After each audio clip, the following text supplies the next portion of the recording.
विक्रम और बेताल। बहुत समय पहले की बात है। उज्जैन के राजा विक्रमादित्य अपने साहस और न्यायप्रियता के लिए प्रसिद्ध थे।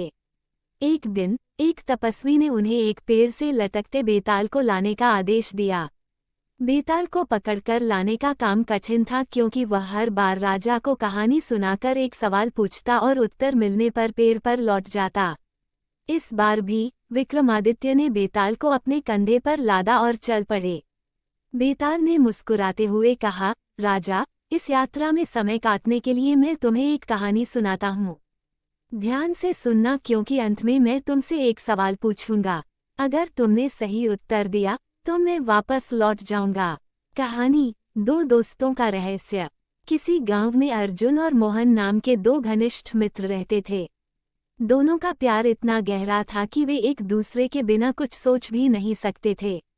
एक दिन अर्जुन ने अपनी पत्नी के गहने चोरी करने का आरोप मोहन पर लगाया। मामला राजा के दरबार में पहुंचा। राजा ने दोनों को सुना और फैसला सुनाया कि मोहन को सजा दी जाएगी। लेकिन मोहन ने कहा, राजा, मैं निर्दोष हूँ। मेरे पास इन गहनों का कोई निशान नहीं मिलेगा। राजा ने सच्चाई जानने के लिए मोहन को एक रात की मोहलत दी। अगली सुबह मोहन की लाश नदी किनारे पाई गई। किसी ने उसकी हत्या कर दी थी। अर्जुन ने राजा से कहा, यह मेरा दोस्त था। मुझे नहीं पता कि उसकी हत्या किसने की, लेकिन अब न्याय चाहिए। बेताल का सवाल। इतना कहकर बेताल चुप हो गया और विक्रम से पूछा, राजा, बताओ, मोहन की हत्या किसने की और क्यों? याद रहे, अगर तुमने सही उत्तर दिया और फिर भी चुप रहे तो तुम्हारा सिर फट जाएगा।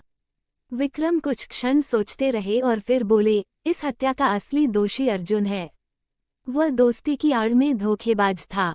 उसने गहनों की चोरी का झूठा आरोप लगाकर मोहन को बदनाम किया और फिर उसकी हत्या कर दी ताकि किसी को शक न हो। अर्जुन को डर था कि सच्चाई बाहर आ जाएगी, इसलिए उसने ये षड्यंत्र रचा। बेताल हंस पड़ा और बोला, सही उत्तर राजा, लेकिन तुमने मेरी शर्त तोड़ी। अब मैं लौटता हूँ अपने पेड़ पर। इतना कहकर बेताल फिर से उड़कर पेड़ पर जा बैठा।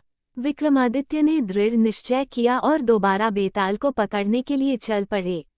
बेताल की हर कहानी और उसका हर सवाल विक्रम